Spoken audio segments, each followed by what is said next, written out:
Bonjour, bienvenue dans Point de Vue, ravi de vous retrouver en direct sur le Figaro TV en ce mardi 3 juin. Au sommaire de notre émission, aujourd'hui on reviendra sur l'élection présidentielle qui a eu lieu en Pologne dimanche. C'est le candidat nationaliste qui l'a emporté d'une très courte tête. Pourquoi les Polonais l'ont choisi? Comment cette nouvelle a été accueillie en Europe? Quelles conséquences sur la guerre en Ukraine? Mickaël Jouy a disparu dans la nuit du 15 au 16 juin 2002. Son corps a été retrouvé 10 jours plus tard dans des circonstances troublantes. 23 ans après, ses parents attendent toujours de connaître la vérité. La justice s'apprête à rouvrir l'enquête. Maître Didier Seban, avocat des affaires non élucidées, désormais avocat des parents de Mickaël Jouy, sera tout à l'heure avec nous en plateau. Quel bilan faire du passage d'Elon Musk à la Maison-Blanche? Sa mission, tailler dans les dépenses de l'État. Son objectif affiché au départ, faire 2000 milliards d'économies. Voilà, vous avez le programme. Point de vue, c'est parti.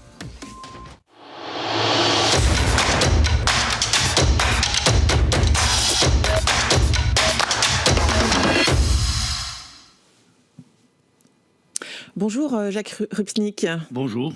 Vous êtes spécialiste de l'histoire de la politique de l'Europe centrale et orientale. Et par ailleurs, vous êtes directeur de recherche au CERI. C'est le centre de recherche international de Sciences Po, de l'école Sciences Po à Paris. Dimanche avait lieu l'élection présidentielle en Pologne. Elle opposait un pro-européen, Tchaikovsky, face à un candidat souverainiste soutenu par les nationalistes, Nawrocki. Alors, un score très serré à l'arrivée, mais la victoire du nationaliste conservateur, donc Karol Nawrocki, qui l'a emporté avec 50,89% des sondages. Comment vous avez suivi de très près cette élection? Qui est ce nouveau président polonais? C'est un inconnu, on peut le dire. C'est un inconnu, certainement à l'étranger, mais même en Pologne. Ce n'était pas une personnalité connue. Et c'est intéressant parce que le vrai patron du parti PiS, le principal parti d'opposition au gouvernement, Kaczynski, c'est la deuxième fois qu'il choisit comme président quelqu'un qui est peu connu. Il avait fait ça avec Duda il y a 8 ans. Il refait ça.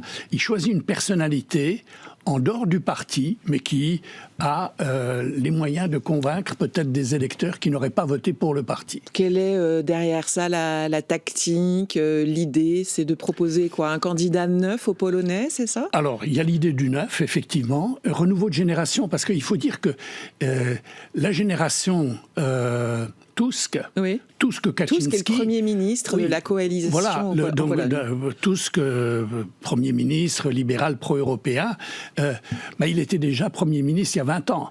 Et donc, ce que je veux dire, c'est le duopole plateforme civique de Tusk, Kaczynski avec le PiS. Il est un peu usé. Choisir un homme neuf, ça peut être, ça a été certainement une chose, disons, assez habile.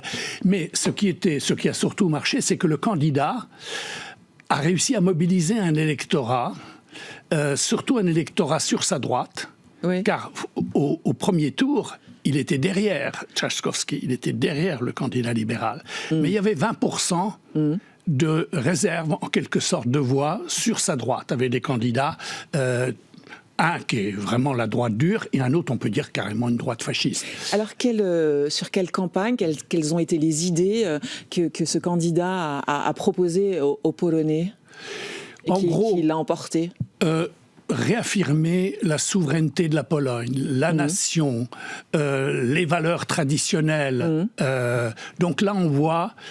C'était la Pologne d'abord, les Polonais d'abord, c'est ça? La Pologne d'abord, les valeurs traditionnelles, conservatrices, l'Église, bien entendu, en Pologne, ça compte important, énormément, les valeurs familiales, etc., contre tout ce qui pourrait être, disons, d'inspiration qu'on attribue trop facilement aux libéraux, le woke, le LGBT, etc. Et donc, ça, il a joué très fortement là-dessus. Il a aussi joué sur l'idée que le candidat Trzaskowski, qui était le candidat très européen, soutenu par Donald Tusk, c'était c'était le candidat du gouvernement en place. Et c'est pas facile d'être le candidat d'un gouvernement en place. Et donc il a sans doute pâti de cela. Mais lui, son projet, en gros, c'est le retour en Europe. La Pologne doit être un acteur fort au sein de l'Union européenne et en particulier avec la France. La Pologne venait de signer un accord avec la France. Donc il y avait cette idée, un retour de la Pologne comme acteur au sein de l'Europe. Nawrocki, le candidat nationaliste, c'était retour en Europe, oui, mais une Europe où la Pologne est un acteur souverain et qui ne se laisse pas intimider ou qui ne se laisse pas imposer des choses. Alors revenons sur ce candidat, un inconnu pour les Européens, un inconnu pour de nombreux Polonais. C'est un homme qui a 42 ans, à qui on a reproché d'être bagarreur, d'avoir trempé dans des affaires un peu sombres, de gangster. Il y a des accusations de proxénétisme, ou en tout cas d'avoir reçu des gains de cette activité de proxénétisme. Qui est-il exactement alors Bon, c'est vrai qu'au départ, dans sa jeunesse, c'est un bagarreur. Alors aujourd'hui, c'est un bagarreur au sens politique. Oui. Mais il a converti ses talents de bagarreur. Les points. Ah oui, voilà. Et donc, on sait bien. En France, on n'a pas besoin d'expliquer que les équipes de football ont des supporters qui aiment la bagarre. Eh bien, c'est le cas aussi en Pologne, dans un autre contexte. Donc il y avait ce côté... Et c'est un ancien boxeur, par ailleurs. Un ancien boxeur, donc le coup de poing, il connaît. Les bagarres, il connaît. On lui a reproché d'être lié au milieu, en quelque sorte. Voilà, il a ce passé-là. Trouble. Mais ça n'a pas porté préjudice vis-à-vis... parce que c'est plutôt le camp des traditionalistes, je dirais, qui a voté pour lui. Et cette image, gangster, proxénétisme, une image peut-être écornée, non, ça n'a pas parce que son électorat. Leur hostilité au camp libéral est telle qu'ils sont prêts à voter pour un bagarreur.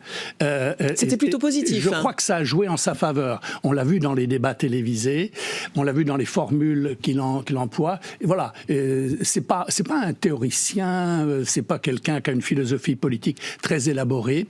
Par contre, c'est quelqu'un qui a une formation d'historien, qui a été le directeur du musée de la Deuxième Guerre mondiale à Gdansk et ensuite le directeur du musée de la mémoire nationale. C'est très important. Et il a beaucoup utilisé ce thème de la politique mémorielle dans son projet politique. Alors, ça a compté, ça. Alors, ça a compté parce il l'a utilisé sur deux registres. Face à l'Ukraine, on pense que la Pologne est unie derrière l'Ukraine. Bien sûr, elle l'est pour la défense de la souveraineté de l'Ukraine. Mais quand il s'agit de rapprocher l'Ukraine de l'Union européenne, là, Nawrocki, plus que d'autres, tous le font à des degrés divers, mais il dit carrément, il y a des conditions. Et la première condition, c'est laquelle ? Une contrition de l'Ukraine sur le passé de la Deuxième Guerre mondiale, sur le massacre des Polonais par des nationalistes ukrainiens en Volhynie en 43, 44. Et donc, tant que les Ukrainiens... Voilà, on exige... Tant que les Ukrainiens ne se sont pas excusés, n'ont pas fait contrition... Excuse des Ukrainiens. Deuxièmement, arrêt des allocations données aux Ukrainiens qui sont arrivés en masse en Pologne. Il y avait déjà 1 million de Polonais. Combien de réfugiés ukrainiens ? Alors, il y avait déjà, avant la guerre, 1 million d'Ukrainiens en Pologne. Il y a eu à peu près 1,5 million, 2 millions qui sont arrivés. Tous ne sont pas restés en Pologne, mais en tout cas, ceux qui sont là ont eu droit à une allocation pour survivre. Et donc, l'idée, c'est on supprime l'allocation. Troisièmement, l'Ukraine veut rentrer dans l'Union européenne ? Oui, mais faudra pas que ce soit aux dépens des intérêts de l'agriculture polonaise, etc. Et donc, on est là dans une posture qui joue aussi sur le sentiment national. Ça, c'est un aspect. On fait jouer le passé pour des questions du présent. Même un peu la même démarche avec l'Allemagne. L'Allemagne doit payer un dédommagement pour les dégâts commis pendant la Deuxième Guerre mondiale. Elle doit des réparations à la Pologne. On est 80 ans après la libération. On ressort l'idée des réparations. Et on prolonge tout de suite ça en disant l'Europe que défend mon adversaire, Trzaskowski, et le Premier ministre Tusk, c'est une Europe dominée par l'Allemagne. Et donc nous, Polonais, qui historiquement avons Avec cette mémoire Ah ben oui, nous avons été présente. victimes de la Russie et de l'Allemagne. La Russie, pas besoin, tous les Polonais, il n'y a pas besoin de faire de longues explications. On ne gagne pas des voix en disant qu'on est contre la menace russe. Par contre, on attaque l'Allemagne parce que le Premier ministre Tusk, lui, est engagé dans une coopération avec l'Allemagne et la France dans le cadre du triangle de Weimar. Et on l'attaque personnellement d'être... ça a été utilisé au moment de son investiture. Kaczynski hurlait au Parlement en disant « Vous êtes un agent allemand ». Voilà. Donc on joue la carte du nationalisme sur ces deux registres et c'est une victoire courte. On ne peut pas Très tout courte. attribuer à ça. Mais dans des victoires courtes, voilà, peut-être que ces éléments-là ont pu jouer. Comment ce nouveau président va cohabiter avec le gouvernement, justement, de coalition de Donald Tusk ? Et quel est le rôle d'un président en Pologne ? Alors, d'abord, c'est un régime parlementaire, donc c'est le Premier ministre Donald Tusk qui a les principaux pouvoirs. Mais le président a néanmoins des pouvoirs non négligeables. En politique étrangère, c'est lui qui représente la Pologne. C'est lui qui doit aussi contresigner les lois. Oui. Donc il peut en quelque sorte imposer un veto qu'on peut surpassé par un vote aux 2/3 du Parlement. Très difficile quand on a une majorité courte. Donc, oui, il peut bloquer. En tout cas, il peut bloquer. Il peut pas empêcher, mais il peut ralentir certainement la politique du gouvernement. Les nominations des juges, par exemple, très important pour un gouvernement qui voulait réformer la justice après 8 années de PiS qui avaient en quelque sorte bafoué l'état de droit en Pologne. Et ainsi de suite, pour les nominations des ambassadeurs. Etc. Donc le président garde des pouvoirs non négligeables et cette cohabitation risque d'être assez rugueuse à cause du tempérament que l'on vient de mentionner de bagarreur. Oui, exactement, de bagarreur. Son prédécesseur Duda était un juriste. Et son style... Bien sûr, il était sur la même ligne politique, mais il y avait toujours un accommodement, il prenait les formes, etc. Là, ça sera une cohabitation rugueuse. Et d'autant plus qu'il a... Dans sa campagne, il a reçu le soutien, disons, de la mouvance trumpiste. Et en particulier des États-Unis est venue une émissaire. Il a vu, il s'est envolé à Washington début mai, il a vu Trump. Trump a salué la victoire du président polonais. Ce qu'ils appellent photo opportunity, voilà, la photo avec Trump, ça a été utilisé. Mais surtout, Trump a envoyé sa ministre de l'Intérieur, ce qui est quand même curieux pour une affaire de politique étrangère, en Pologne, Kristi Noem, qui a participé à une grande réunion du CPAC, qui est le rassemblement conservateur que les Américains ont étendu maintenant à toute l'Europe de l'Est. Et là, elle a dit ouvertement, si vous voulez que la Pologne profite des garanties de sécurité américaines, qu'elle les maintienne, qu'elle les rassure, il faut voter Nawrocki. Pourquoi ? Parce qu'il vous faut un président qui puisse être proche de Donald Trump. Donc vous avez là un argument. Vous avez une guerre à vos portes. Vous voulez la sécurité. Il y a un doute sur l'OTAN. Avec Donald Trump, on ne sait pas. Eh bien, il faut jouer le bilatéral. Et le bilatéral, c'est on joue la carte américaine, la carte trumpiste. Et acheter du matériel.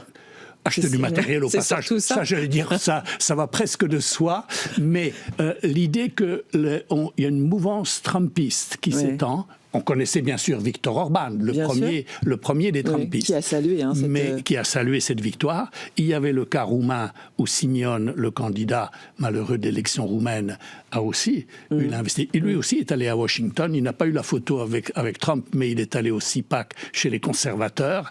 Bon. Il avait fait une campagne bizarre d'ailleurs. Première semaine, il a coupé TikTok. On avait reproché à Calin Georgescu d'utiliser TikTok. Il a coupé. Deuxième semaine, il était à Washington.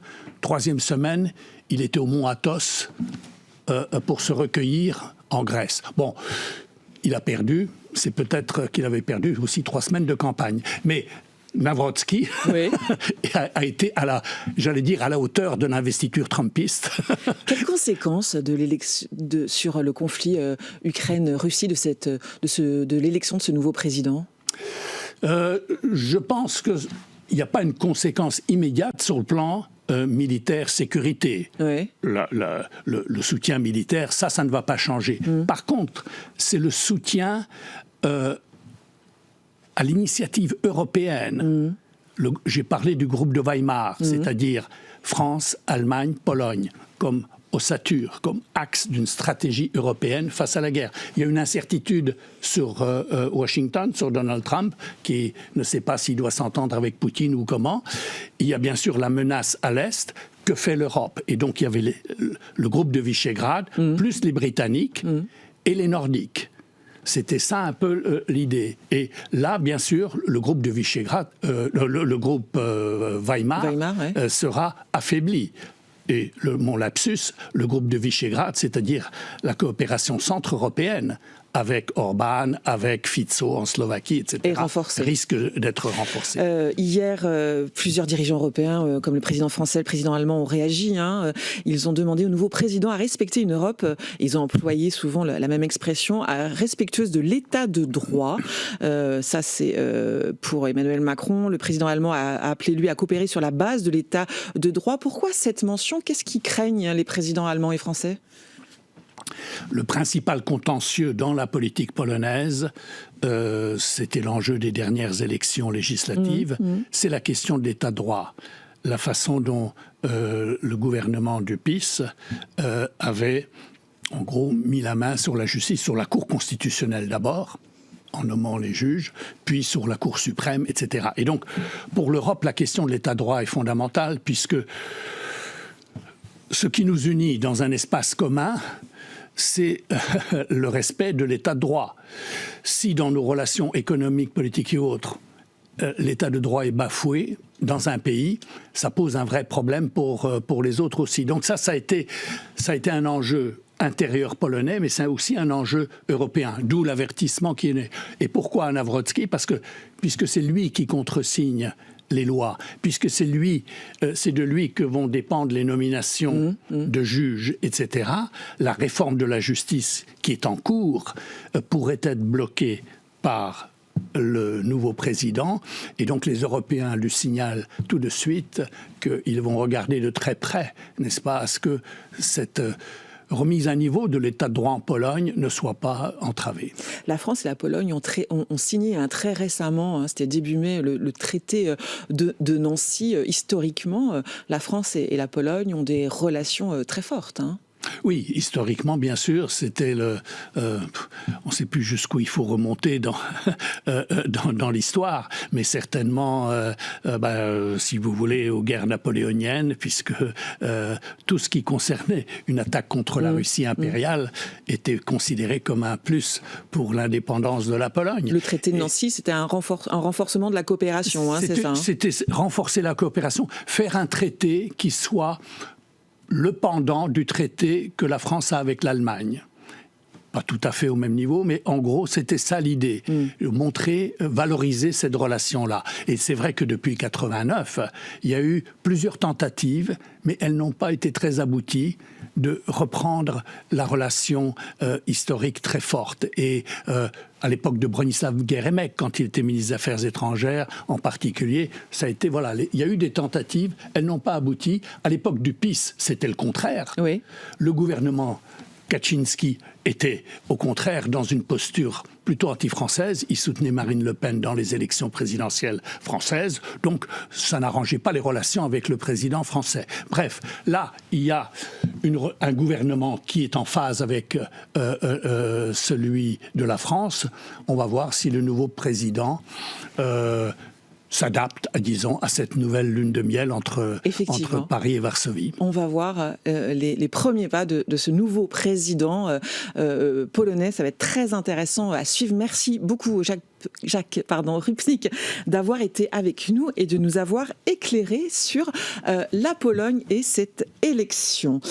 Michaël Jouy est mort il y a 23 ans dans des circonstances tout à fait troublantes, une affaire non élucidée à ce jour.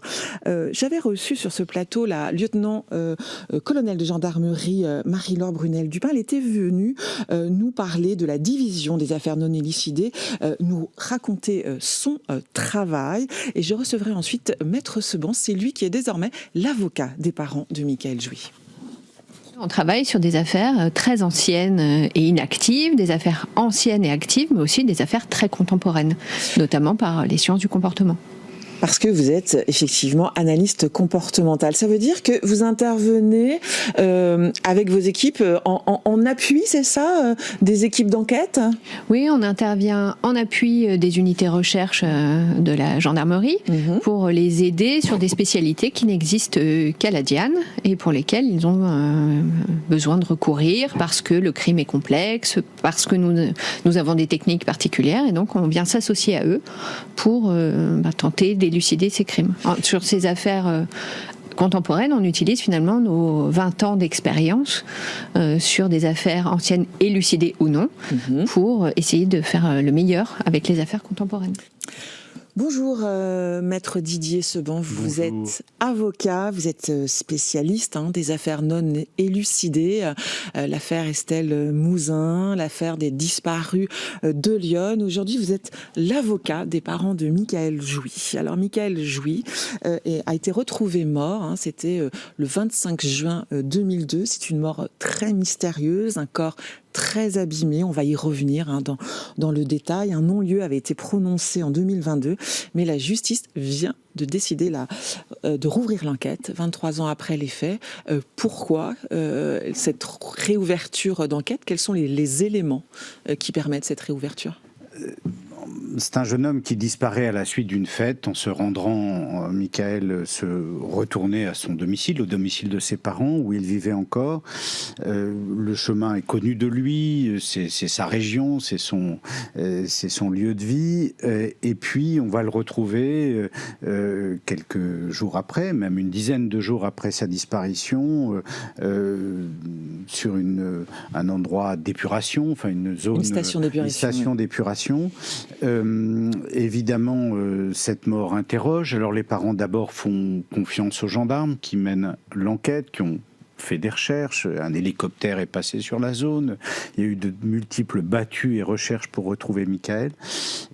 Mais très vite, la conviction des gendarmes est faite. C'est un accident. Ça n'est pas un meurtre. Sur quoi ils se basent les gendarmes à l'époque pour conclure à un accident ? Sur le fait que le corps est très putréfié, très abîmé. Il fait chaud. Il est retrouvé, je le disais, plusieurs jours après sa disparition. Donc on ne va pas chercher très loin les éléments de l'autopsie, on ne fait pas d'investigation très profonde. Et il y a une conviction comme ça qu'il ne s'est rien passé. Il n'y a pas eu de scène visiblement à la fête où se trouvait Michaël de bagarre. Il n'a d'histoire avec personne. Donc on se dit finalement, il s'est retrouvé là. On referme le dossier, c'est un accident, c'est ça ? C'est un accident. Donc les parents vont d'abord se battre pour que la justice réouvre le dossier. Mais vous savez, souvent, quand on part sur un suicide ou quand on part sur une mauvaise orientation du dossier, là on part plutôt sur un accident qu'un suicide, c'est très difficile de remonter la pente parce que les gendarmes, comme les policiers, ne veulent pas se contredire, ils ont une conviction. Les magistrats se disent, c'est des parents qui n'acceptent pas l'inéluctable, qui veulent trouver une raison extérieure à la mort de leur fils. Et puis, finalement, on y va avec une certaine mauvaise volonté ou une difficulté de s'engager parce que cette mort pose beaucoup de questions. Michaël avait, comme tout jeune qui va à une fête, bu un petit peu ce jour-là. Alors justement, parlons de sa personnalité. C'est un jeune homme de 23 ans, on est en juin, il va à une fête. À quel jeune homme on a affaire, quelle personnalité, qu'est-ce qu'il fait dans sa vie C'est un garçon qui commence à travailler, un emploi, va donc à une vie normale, si j'ose dire, puisqu'il vit encore chez ses parents. Il est connu pour être joyeux, bon vivant, l'ami d'un peu tout le monde. On ne lui connaît pas d'ennemis, adoré par sa famille, qui ont eu 2 fils. Voilà, une vie... C'est un jeune homme ordinaire, tranquille, on peut dire ça ? Oui, exactement. Qui n'a pas de problème, ni de drogue, il ne fréquente pas des personnes... Pas du tout. Il a évidemment ni casier, ni signalement à la police ou à la gendarmerie. Il est bien connu de son voisinage, apprécié à son travail, aimé par sa famille. Je veux dire, c'est un jeune homme bien sur tout rapport. Voilà, on va d'ailleurs chercher, c'est normal, dans son parcours, dans son histoire, s'il y a quelque chose qui peut expliquer tout ça. Donc il est 3h du matin quand il quitte la fête. Tout s'est bien passé, il s'est amusé. Ses amis disent que ils se sont posé la question de le raccompagner, mais comme il connaît le chemin, on est à quelques kilomètres de son domicile, on est en pleine campagne. Ça se passe dans le Maine-et-Loire. Dans le Maine-et-Loire. Et donc, il va partir, on le voit partir. Il a un petit peu bu, mais pas suffisamment pour être inconscient ou pour être incapable de se déplacer ou de retrouver son chemin. Et bizarrement, sur son chemin, il se décale de la route normale pour aller chez ses parents, route qu'il connaît par cœur, pour qu'on le retrouve en bas d'une station d'épuration. Il rentre à pied, il rentre à pied. Il rentre à pied à son domicile. On sait qu'il y a cette fête et puis qu'il y a une autre fête, qu'il y a un mariage qui se déroule à proximité. Donc il y a eu sûrement beaucoup d'allées et venues vers ces heures de 3h du matin. C'est un peu l'heure de fin de fête. Quand il disparaît, ses parents signalent ça à la gendarmerie. On va s'inquiéter parce qu'il n'y a aucune raison qu'il ne soit pas rentré chez lui. Donc on va s'inquiéter, on va mettre en œuvre de grands moyens, des battues. Tout le monde va passer sur cette zone. Un homme dira qu'il est passé à l'endroit où on a retrouvé le corps de Michael Jouy et qui ne l'a pas vu, dans cette station d'épuration. Un drone va passer, un hélicoptère plus exactement à l'époque, va passer au-dessus de cette station et ne verra rien. Donc finalement, on s'interroge, est-ce que le corps était vraiment là le lendemain ou le surlendemain de la disparition de Michael ? C'est la première énigme du dossier. Pourquoi ne l'a-t-on pas vu alors que c'était parfaitement possible de le voir à cet endroit-là ? Ce sont des employés de la station d'épuration qui le retrouveront une dizaine de jours après. Ça, c'est le premier élément. Le deuxième élément qui paraît particulièrement bizarre, c'est que alors on peut se dire, il a bu, il a pu vouloir uriner, ce qui arrive, il est pantalon baissé, mais le pantalon est à l'envers. Si vous voulez, la braguette est de l'autre côté. De l'autre côté, du côté du postérieur. Voilà. On ne remet pas son pantalon à l'envers, son jean à l'envers, ça paraît parfaitement bizarre, alors qu'il a ses chaussures. Vous voyez, donc il y a quelque chose qui, déjà, dans la scène, paraît particulièrement troublant. La deuxième chose, c'est qu'il a perdu 8 dents. Au moment où on retrouve son corps. L'état de décomposition fait que les dents, surtout sur un jeune homme, ne partent pas normalement si vite. Et ces dents ne sont pas comme si on porte un coup de poing à quelqu'un à qui on casserait des dents. Elles sont un peu partout dans la mâchoire, haute et basse, situées à des endroits différents. Les autres sont en place, mais il en manque quand même 8. Et on ne retrouve pas les dents sur place. Les gendarmes qui font les constatations ne retrouvent pas ces dents qui lui manquent. Donc, deuxième bizarreté. Très troublant, quand même. Très troublant. On a donc cet élément. En plus, c'est compliqué de rentrer dans cette station d'épuration parce qu'il faut monter. Elle est protégée par un talus assez haut. Donc, il faut escalader de ce talus pour aller faire ses besoins, puisque c'est l'hypothèse. Le pantalon est baissé. Évidemment, ça paraît particulièrement improbable. Il faisait nuit, parce qu'il avait un peu bu, donc de fait... Parce qu'il connaît la zone. Il a 10 000 endroits où il aurait pu se positionner sur le chemin, des arbres, on n'est pas en pleine ville, hein, on est vraiment à la campagne. Donc on ne comprend pas ce qui aurait pu l'amener, alors que tout le monde a dit qu'il avait certes un peu bu, mais qu'il était parfaitement conscient, à commettre un tel parcours pour en arriver là. Donc vraiment, deuxième question qui est réellement posée, c'est qu'est-ce qui a pu l'amener à cet endroit-là, dans cette posture-là, dans cette situation-là. Et à ces questions, évidemment, les parents qui mènent un combat phénoménal depuis le départ, ils ont créé une association, ils ont mobilisé tout ce qui pouvait être mobilisé, ils ont essayé de relancer la justice, ils ont demandé à ce que les vêtements dont une partie ont été détruits soient réexaminés. Évidemment, continuent à s'interroger sur ce qui a pu arriver. On peut penser que peut-être était-il sur la route, peut-être y a-t-il eu un accident avec une voiture, peut-être les gens qui conduisaient cette voiture dans l'affolement ont décidé de le porter sur place. C'est l'hypothèse qu'on retient le plus, parce qu'on s'imagine mal que d'autres hypothèses, en tout cas. Mais on a essayé de chercher, on a demandé... Alors l'enquête a été ni faite ni à faire, le voisinage n'a pas été interrogé. Beaucoup de manquements dans l'enquête. Beaucoup de manquements, effectivement, parce qu'à partir du moment où les gendarmes sont partis sur un accident, ils n'allaient pas passer du temps sur l'affaire. Donc le voisinage, on passe par un village avant de rejoindre le domicile de Michaël Jouy, les gens n'ont pas été interrogés. Les gens qui étaient à la fête du mariage n'ont pas été interrogés. On a demandé aux mariés la liste, on ne l'a pas reçue, on n'a pas cherché plus loin. Évidemment, on ne s'est pas interrogé sur les raisons de l'apparition de ce corps postérieurement aux fouilles. Il y a beaucoup d'éléments qui sont très troublants. La famille, à force de médiatiser dans la région, les journaux locaux en ont beaucoup parlé, tout le monde connaît l'histoire de Michaël, ont obtenu qu'un nouveau témoignage vienne mettre en cause une personne comme ayant pu jouer un rôle dans la disparition de Michaël. C'est ça la raison de la témoignage. C'est cet élément-là qui permet la réouverture de l'enquête. C'est cet élément-là qui permet la réouverture de l'enquête. Et qui fait que le procureur, avec lequel nous avons eu du mal à dialoguer, je dois le dire, la famille essaye depuis le départ de reprendre contact. Moi-même, j'ai essayé de reprendre contact avec lui.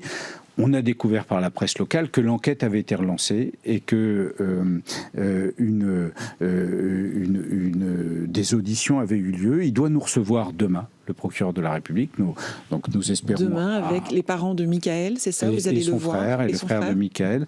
Nous allons voir le procureur de la République. Nous espérons qu'il va nous annoncer que des investigations sérieuses sont reprises. Nous avions demandé aussi qu'une autopsie... Aujourd'hui, vous savez, les autopsies, on peut faire une autopsie qui n'est pas destructive, c'est-à-dire vérifier, notamment avec un scanner, l'ensemble du corps et le fait de découvrir si, par exemple, il y a eu des ossements brisés, des choses de ce type, ce qu'on ne savait pas faire à l'époque. Oui, on fait ce qu'on appelle une autopsie virtuelle.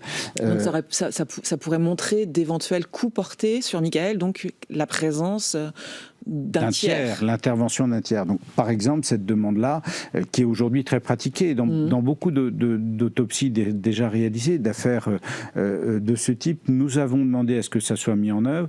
Et ça a permis de découvrir, là où on nous avait indiqué qu'il n'y avait pas vraiment de traces de coups, de strangulation ou de choses de ce type, de découvrir des éléments qui n'avaient pas été découverts à l'époque lors des autopsies qui étaient réalisées il y a 15, il y a 20 ans. Et ça a beaucoup fait avancer l'enquête et permis de résoudre certains dossiers. Donc on espère beaucoup d'une décision de ce type, même si c'est difficile pour la famille de se dire qu'on va exhumer le corps. Mais c'est nécessaire dans la recherche de la vérité. Est-ce qu'il y a des scellés qui sont exploitables? Je pense aux pantalons, par exemple, avec éventuellement de l'ADN. Ce serait possible à retrouver? Ce serait évidemment possible à retrouver. Certains scellés ont été détruits, mais d'autres restent en place. Donc lesquels? On souhaite notamment le slip de Michaël. Donc on souhaite qu'il soit réexaminé, puisque l'expert nous disait qu'il était incapable de déterminer s'il y avait le légiste, s'il y avait eu des violences de nature sexuelle, notamment anale. Ça n'avait pas été possible de faire ces recherches. Donc c'est important pour nous que ça puisse être réexaminé au regard de l'évolution de la science, parce que l'ADN, ce que les gens savent peu, c'est que entre ce qu'on faisait il y a 15 ans et ce qu'on fait aujourd'hui, la grande différence, c'est qu'à l'époque, il fallait une grande quantité de liquide séminal ou de liquide sanguin ou de sang pour pouvoir trouver de l'ADN. Maintenant, on est quasiment au niveau de la cellule. C'est-à-dire que des scellés qui ont été examinés il y a 15 ans, qui sont réexaminés aujourd'hui, très souvent, on découvre des choses qu'on n'avait pas pu voir ou qu'on n'avait pas suffisamment travaillé. Ça avait été le cas, par exemple, vous parliez d'Estelle Mouzin sur le matelas qui avait été retrouvé dans la maison des Fourniret-Olivier. Donc, c'est évidemment ce type de recherche qu'on peut faire aujourd'hui et que la science nous permet de découvrir. Comment vont les parents de Michael Jouy, Ils sont 23 ans qui cherchent la vérité, de savoir ce qui s'est passé pour leur fils? Ils sont à la fois indignés d'avoir du sentiment qu'on est passé à côté de quelque chose, d'une responsabilité. Ils ont cette indignation, et puis à la fois très, je dirais presque paisible, c'est-à-dire qu'il faut savoir. Leur seul objectif, c'est pas la vengeance, pas. C'est la vérité. C'est la vérité. Quelle qu'elle soit. Ils veulent comprendre cette vérité. Et on ne leur a pas donné. Demain, c'est un rendez-vous important avec le procureur d'Angers. Quel est le cadre? Il y a un ordre du jour? Je ne sais pas comment on appelle ça. Évidemment, on vient lui demander ce qui a été fait. On sait que certains témoins ont été entendus, faire le point et lui demander ce qu'il envisage de faire. Donc, comprendre ce qui a pu être découvert et lui demander un certain nombre d'investigations, de vérifications sur des personnes que nous ressentons comme pouvant être impliquées, des éléments qui ont été portés à la connaissance de la famille à la suite de la médiatisation, ce témoignage, les auditions que nous avons demandées. Oui, nous pensons qu'il est encore possible, même tout ce temps après, de savoir ce qui est arrivé à Michael. Merci Maître Didier Sebon d'avoir été avec nous pour évoquer cette affaire et la mort de ce jeune homme, Michael Jouy. Merci. Merci. Elon Musk a quitté son poste dans l'administration Trump après 130 jours. Vendredi dernier, Donald Trump l'a remercié lors d'une cérémonie à la Maison-Blanche. Je vous propose d'écouter le président américain et le milliardaire. Et puis on se retrouve tout de suite après avec mon invité qui a écrit une biographie sur Elon Musk. Many of the Doge people, Elon, are staying behind too, so they're not leaving. And Elon's really not leaving. He's going to be back and forth, I think. I have a feeling. It's his baby, and I think he's going to be doing a lot of things. You said just now that you look forward to being a friend and advisor to the president. So do you expect to continue advising the president and Doge informally, or are you going to sort of shift your focus entirely to your companies?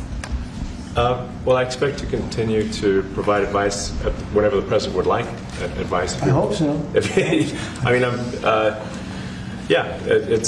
expect to remain a friend and an advisor, and certainly if there's anything the president wants me to do, I'm at the president's service. Bonjour Luc Marie. Bonjour. Vous êtes écrivain, historien et auteur de cette biographie Elon Musk, l'homme qui invente notre futur. C'était paru en 2021, c'était aux éditions L'Archipel et tout à fait trouvable encore. À l'heure de sa gloire, dirais-je. À l'heure de sa gloire. Avant la déchéance. Alors, la déchéance, on va y revenir, le mot est fort. Elon Musk a donc quitté son poste, c'était vendredi dernier. Il était chargé de l'efficacité gouvernementale, de tailler dans les dépenses, ça s'appelle le Doge. Quel bilan on peut tirer de ces 130 jours dans l'administration Trump?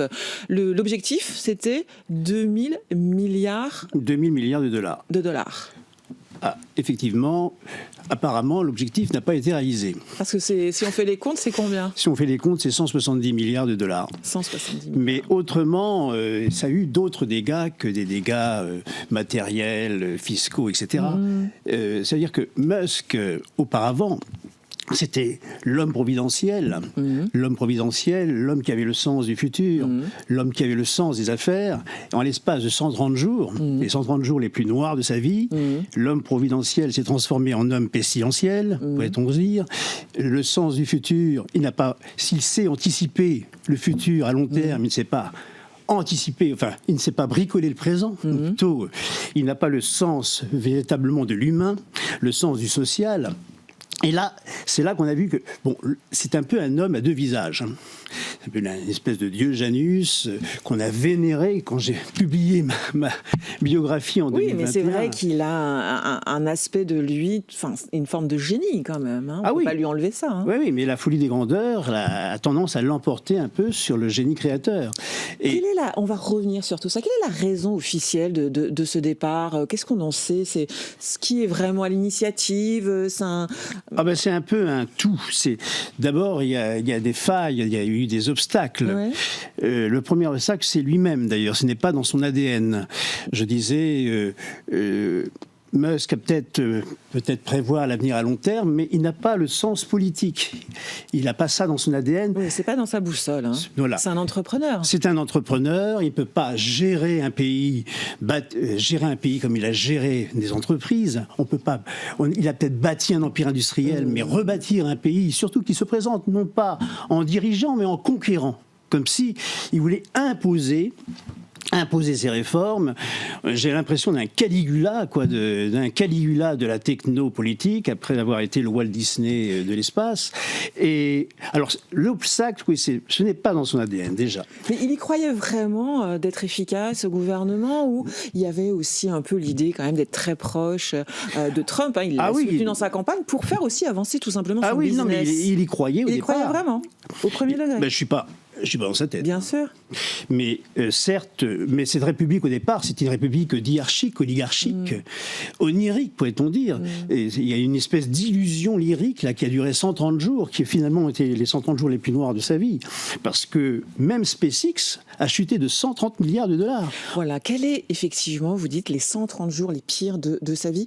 Est-ce que déjà c'est son premier échec, Elon Musk? Et quelles conséquences effectivement sur ses affaires, Tesla, SpaceX? Ah bien, au niveau de ses affaires, je disais, le premier obstacle, l'ADN. Deuxième obstacle, ses intérêts, puisqu'il a peut-être placé un homme à la tête de la NASA, un certain Jared Isaacman, mais là, il vient d'être désavoué. Par Trump, il y a 2 jours. Hein. Il y a quelques jours. Et puis aussi, c'est une question de temps, d'emploi du temps. Il travaillait déjà 100 heures par semaine. Avant même, il est quand même dirigeant de 7 entreprises. Alors, l'efficacité gouvernementale, il n'avait même pas le temps matériel de s'en occuper. Alors, vous voyez, donc, ça a écorné son image, ça a fait provoquer pratiquement la faillite de ses entreprises. Faillite de ses entreprises? La faillite, non, j'y vais un peu loin. C'est un peu fort. Mais en tout cas, ça n'a pas amélioré la capitalisation boursière de ses entreprises. Ouais. Et puis, il n'a pas le temps matériel de gérer tout cela. Alors, certes, il a taillé dans les dépenses. Là, j'ai quelques chiffres. 284 000 postes supprimés en l'espace de 130 jours. De 130 jours. Parmi eux, dans le département des anciens combattants, d'ailleurs on ne sait pas pourquoi il s'est attaqué aux anciens combattants, il y a quand même eu 83 000 personnes qui ont été évincées. Au ministère de la Défense, dans les services fiscaux, dans la santé. Donc, finalement, il ne sait que réduire. Non, il n'a pas vraiment innové en la matière. C'est peut-être un inventeur, mais ce n'est pas un innovateur politique. Alors, pour moi, il s'est égaré. Il s'est rendu compte de cet égarement, et là maintenant il va essayer de redorer son blason, n'est-ce pas, après cette période noire, cette période qu'il veut effacer, mais enfin. Évidemment, lors de sa séance d'adieu, là, il a prétendu... Il était très sobre, hein ? Oui. Très calme. Mais il donnait une apparence de calme, mais au fond de lui-même, c'est quelqu'un qui a du mal à digérer son échec. Alors, il y a eu des accusations portées par le New York Times, c'était vendredi dernier, qui a affirmé qu'il prenait de la kétamine, c'est une drogue, un psychotrope, en grande quantité. Lui, il a démenti, il a simplement admis en avoir pris il y a quelques années sur ordonnance en petite quantité. Parfois, souvent, les comportements de Elon Musk ont interrogé. Et quel est son rapport à la drogue, aux drogues? C'est avéré, ça? Ah, c'est avéré, oui, il se promène avec une valise de drogue en permanence. C'est quelqu'un qui a besoin de se doper. Il travaille, il dort très peu, 3 à 4 heures par nuit. Donc il a besoin de stimulants. C'est essentiel à son dynamisme industriel. Mais bon, pour moi, le problème de la drogue est assez secondaire, en fait. Ce qu'il faut regarder, c'est l'efficacité. Et maintenant... ça influe néanmoins sur un comportement. Ça influe. D'avoir usage de drogue. Il a des déclarations à l'emporte-pièce, notamment. Ça influe sur des décisions potentiellement aussi. Aussi, oui. Et justement, il n'était pas fait pour être au-devant de l'actualité. C'est quelqu'un qui doit travailler dans l'ombre. Travailler dans l'ombre, c'est de ces technologies, mais qui ne doit pas être au-devant de la scène, parce que là, on avait l'impression d'un président bis. D'un président bis qui une espèce de d'hierarchie. J'ai l'impression de voir Commode et Geta, vous voyez, dans Gladiator. Donc, il était temps que ces 30 jours s'arrêtent, c'est ça? Parce que les projecteurs de la gloire lui ont fait tourner la tête, en fait. C'est un peu ça, finalement. Je disais que la folie des grandeurs avait étouffé le génie créateur. Il n'y a pas de problème à ce sujet. Et là, il va revenir donc à son ADN propre, c'est-à-dire le noyau dur de la planète Musk, c'est SpaceX. C'est le rêve de sa jeunesse. C'est le rêve qu'il entretient depuis l'âge de 7 ans. Et s'il doit tout abandonner, même Tesla, même X, même OpenAI, il gardera SpaceX. Parce que pour lui, la conquête spatiale, c'est plus qu'une aventure technologique, c'est une philosophie de l'avenir. C'est à la fois un projet, un défi, un rêve, une aventure. Alors, dans ce SpaceX, je tiens à m'y attarder quelque peu, mais donc, d'une part, il a replacé l'homme au centre de la conquête spatiale. Il a, depuis SpaceX, les Américains satellisent leurs propres hommes. C'est une entreprise privée, certes, mais SpaceX a remplacé la NASA dans l'imaginaire collectif. D'autre part, il a privatisé l'orbite basse. Il a démocratisé quelque peu l'espace en réduisant le coût des vols spatiaux.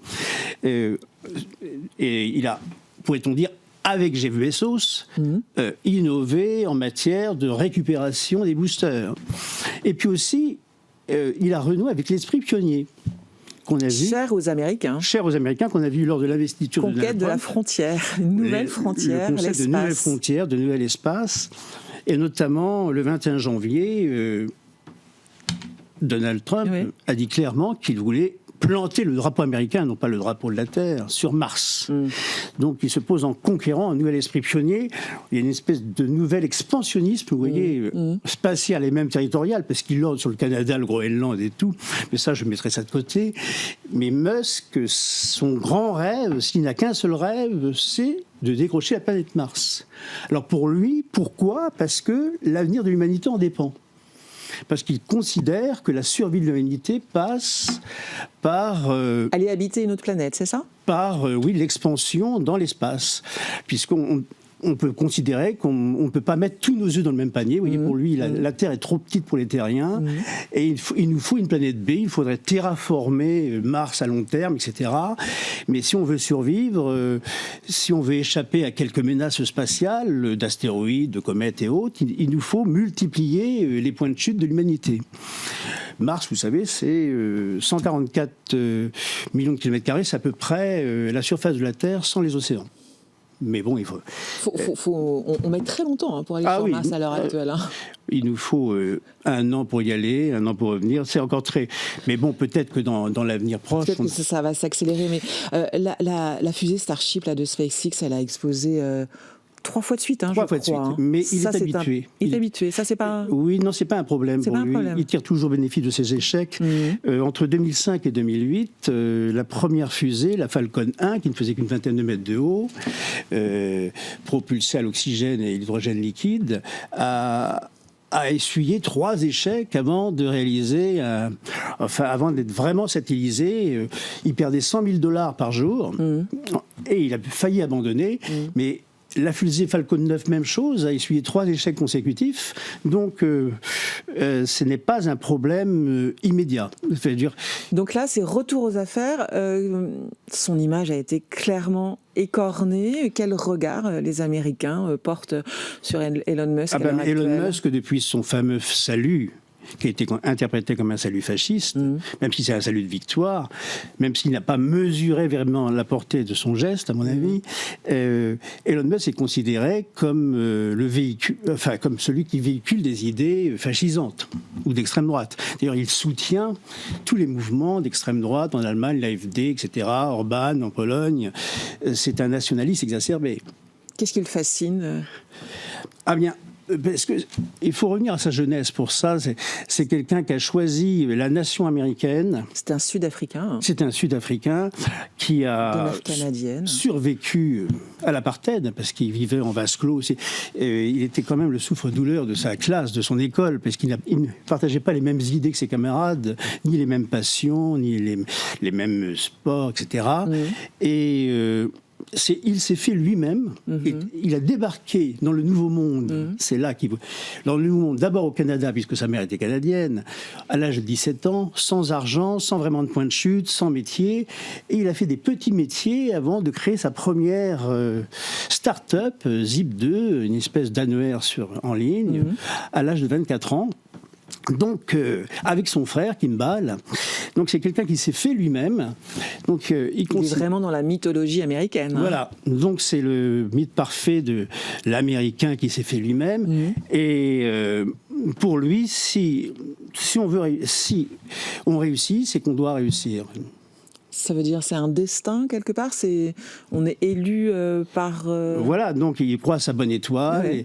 Il est sincèrement persuadé que tôt ou tard l'humanité, que l'avenir sera extraplanétaire ou ne sera pas, pourrait-on dire, que l'humanité un jour ira sur Mars et même sur les satellites de Jupiter, sur les satellites de Saturne, parce que ce n'est qu'une étape pour lui, c'est même pas l'aboutissement.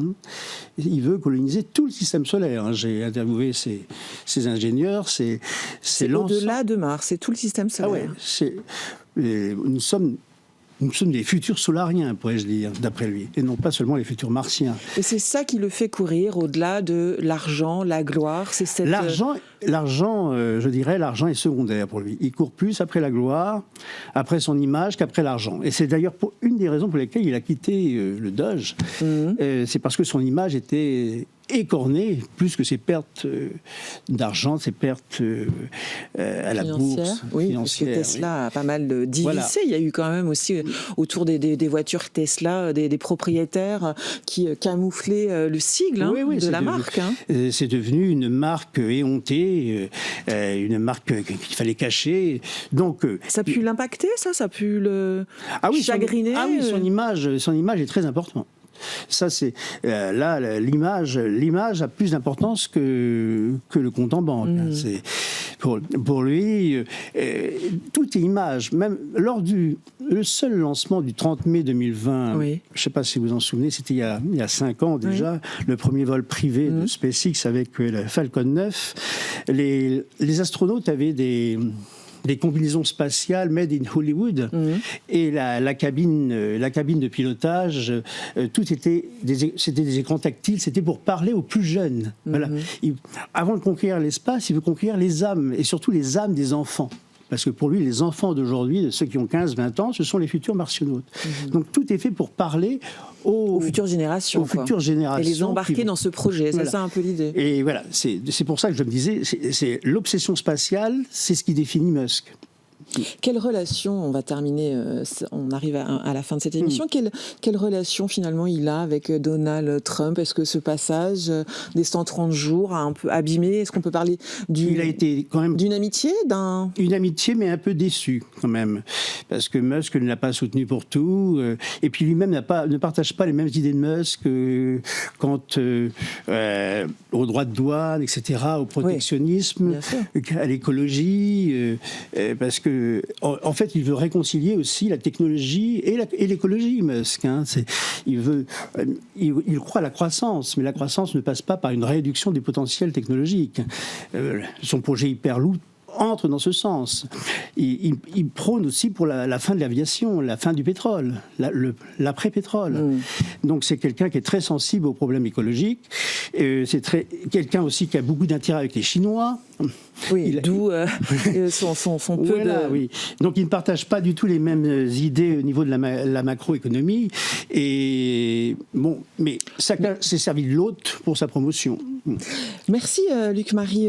Si on veut en savoir plus, eh bien, je renvoie à votre biographie. Elon Musk, l'homme qui invente notre futur, le sorcier de la Silicon Valley, c'est à lire, c'est aux éditions de l'Archipel. Merci d'avoir été avec nous. Point de vue, c'est déjà fini. Merci de nous avoir suivis. Merci de votre fidélité. On se retrouve demain en direct, midi. Soyez au rendez-vous. D'ici là, passez une bonne journée sur le Figaro TV. À demain.